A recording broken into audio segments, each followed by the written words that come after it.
Hey, David Wygant, 10-minute daily reality check. Find me on Instagram, find me on Facebook, or I call it MeBook or iBook. Find me wherever you are, wherever you see me, please find me. Please post things on me. Please, please, please. It's all about me. All about me. I love me so much. When I look in the mirror in the wall every single morning, I turn myself on. Literally, I do. I stand there and I think to myself, I am just the greatest person that's ever hit this planet. Am I making you nauseous right now? Are you about to throw up in your mouth as you're listening to me? Do you really think I'm being serious right now? Well, I'm just fucking with you. I really am. Because to me, there's a version out there, and I'm going to introduce two cool, really wonderful people in about 30 seconds. So hold your breath and get ready for a scintillating talk today about the definition of selfgram, which is what I call Instagram, and Selfbook, which I have now renamed Facebook. Mark Zuckerberg and I have a 2 p.m. Skype call right now. I know he's made trillions of dollars, and I am going to pitch him to call it Selfbook, because there's really not Facebook, it's really Selfbook. Because if I read one more nauseating thing about somebody that I went to high school with 30 years ago that I don't really care about anymore, well, we're going to talk about that. What's the definition today about healthy selfish versus unhealthy selfish? We got Kamala Chambers and Louis Congdon. Hey, Louis, did I pronounce your last name right? You pronounced the last name. The first name is Luista. It's a Spanish name. Luista, but I go, God, you come in as on you, David. You come in as Louis all the time on my emails and everything else, and shit, shoot me right now. I am a selfish person. I should have pronounced your name right. So 1 point to me in the unhealthy selfish. 1 point to you correcting me and being healthy selfish. So guys, ladies and gentlemen, define in this age of narcissism, because it seems like narcissism is a huge topic every single day, and everybody seems to have dated one. I've dated 3 of them, and I can prove it with the psychological reports that I posted on Facebook.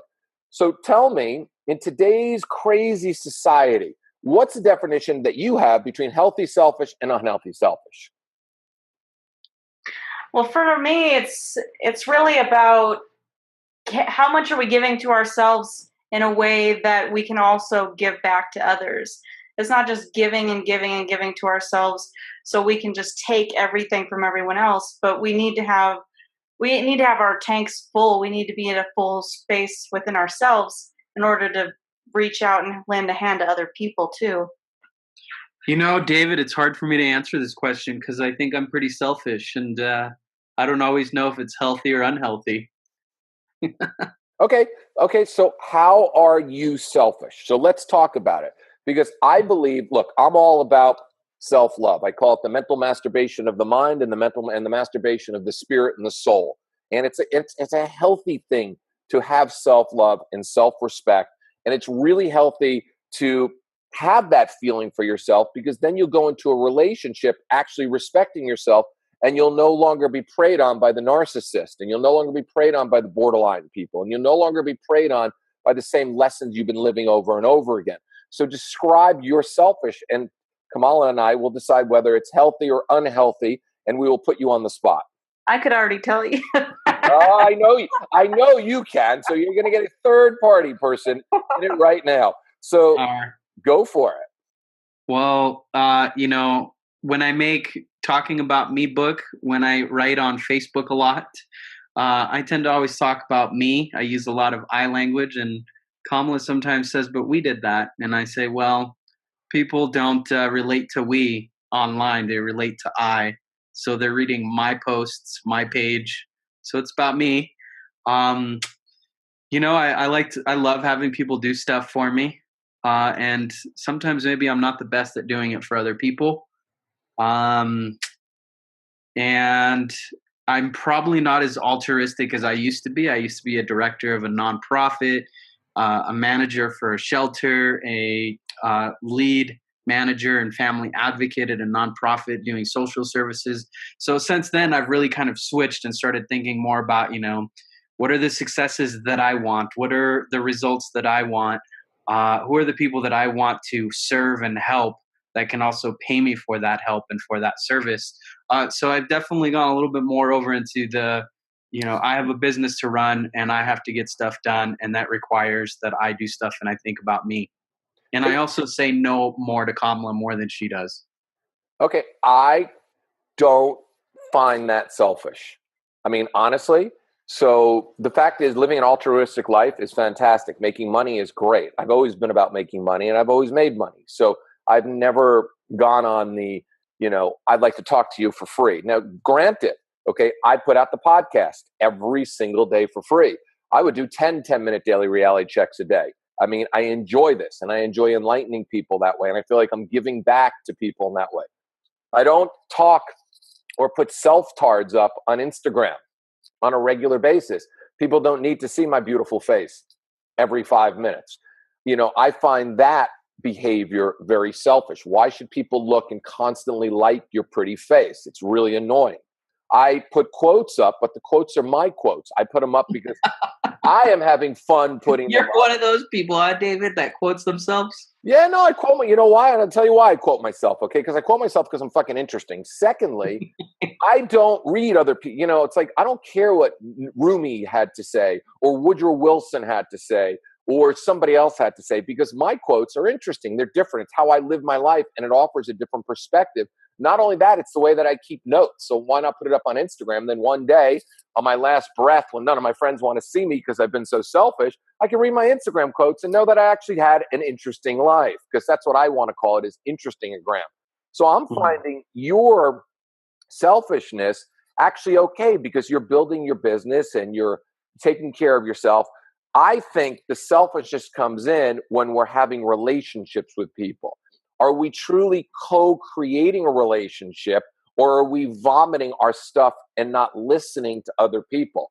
That's where I think the real question comes in, because all of us are always searching and looking and wanting a relationship. How are we showing up in our relationships, I think, is the big thing.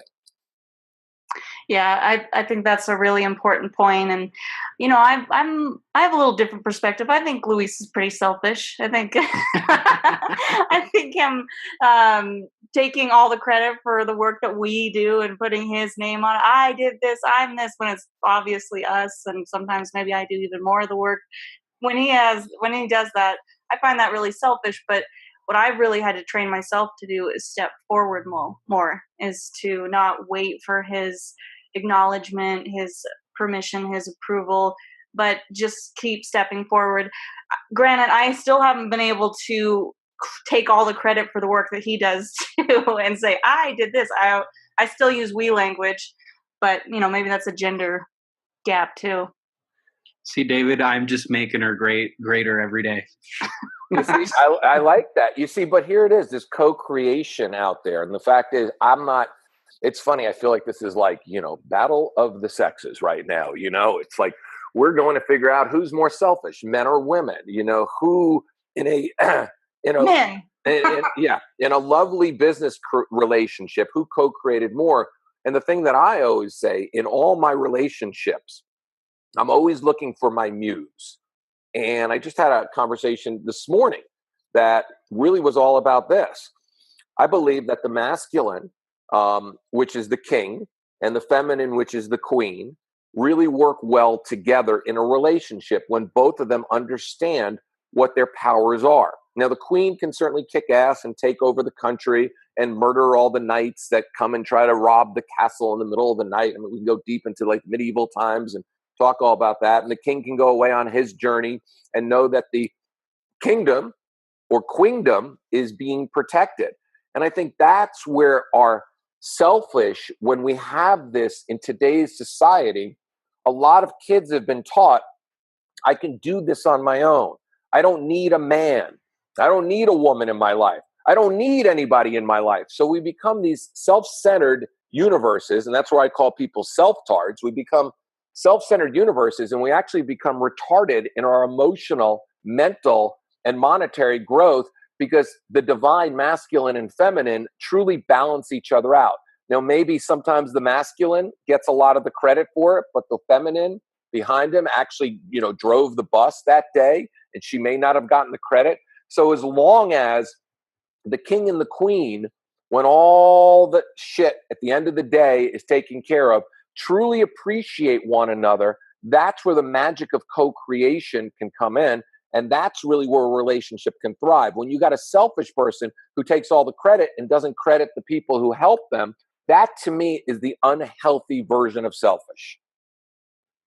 I really love what you said about the muse too, because if we can really step into a place of gratitude and appreciation for the other people, which I feel like Luis completely is grateful for the gifts that I bring forward, and I'm really grateful for his gifts. When we can have that place of gratitude, we become muses for each other. We inspire each other, and we amplify one another's gifts too.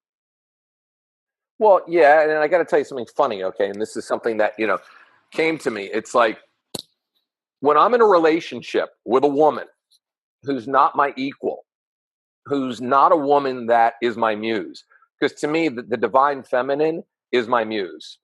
I know I'm with a great woman if I am so fucking creative where I'm literally all day long walking around going, oh, let me write that down. Let me write that down. Let me write that down. I want to podcast about that. I want to talk about that. I want to write about that. I want to go do that.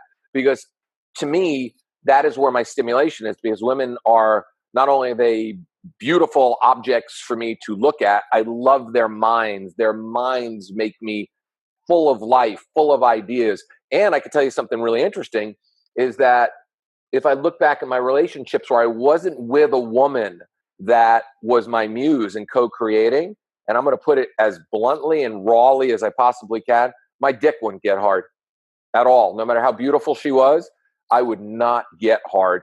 I would not, literally I would have to go and, I'm not a Viagra person, but I'd make sure I take my herbal supplements to make sure that I get a little extra kick that night. I couldn't get hard because I am an artist.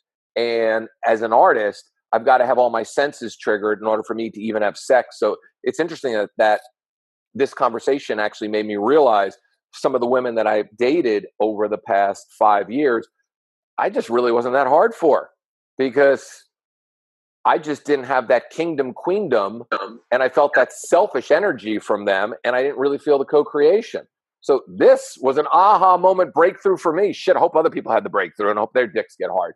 Yeah, it's hard to feel intimacy if it doesn't feel like she's also into me, and vice versa, that she feels that I'm into her. And there's some of the research actually at the Gottman, since that's actually where my background is really from the Gottman Institute and the research, they found that one of the key aspects of a relationship, it's kind of the icing on the cake, but the most important, it's the roof to the house, is their symbology. And they say the roof to the house is shared dreams. And the more that a couple can have a dream and be building towards it, it protects them from things like, rain and all the things that happen that can damage a house. If you don't have a roof, you're not going to do too well. So you have to have those shared dreams. And I think Kamala and I do really well with that. And I think that when we get really upset with each other or we're struggling on our relationship, it's going back to those dreams that we have and the work that we've done and all those good moments that make me realize this is a small problem. And I'm just really looking forward to fixing it. See, that's beautiful. You're in appreciation. And the Gottman Institute is great stuff. You're in appreciation. And that's something that I learned a valuable lesson in a recent relationship, where it's really wonderful to show up for somebody in your authentic self every single day and ask for nothing back. And what's even more powerful is when you show up in your authentic self every single day and you're getting nothing back, you realize you're with somebody who's not co-creating with you, but taking from you.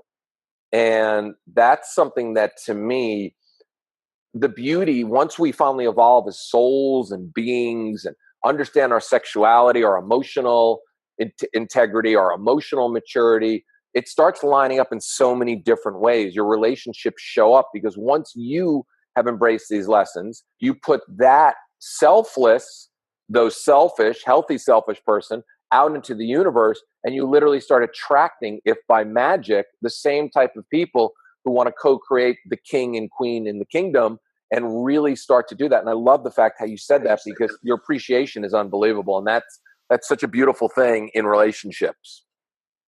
That's what it's all about. That's the real magic. What's the point otherwise? David, I think that one of the breakthroughs I had in this conversation is that a good measure for if you're being healthy selfish or unhealthy selfish is your level of gratitude for the other person that you're with, or just the people in your life too, right? Because we're just talking about any kind of relationships, and your ability to feel gratitude for who they are and what they bring is a good measurement for how selfish you're being. Because I find that people that don't express a lot of gratitude for the people in their life don't seem to reflect on that, and instead they're the David at the beginning of the show talking about how great they are all the time. That's probably a good measure. And if you reflect on how grateful am I for the people in my life and how much do I share that with them, and if you give yourself a rating and you're not at a 10, then you're probably moving closer to the level of being selfish in an unhealthy way. That is the end of the show. That was the best end. That was a good close. I never, ever not close my show. You just closed it better than I did today, and I'm giving you kudos. So how can people find you? You guys have an amazing podcast. Share and tell them. People can find us at thrivinglaunch.com. That's where our podcast is, and that's where people can find out more about us. And how great we are. How great we can make you. Right. And we all can make you so great. That's the reason why you listen to the 10-minute daily reality check every single day. And we will definitely have you guys back, because we is me, but all of a sudden becoming unselfish.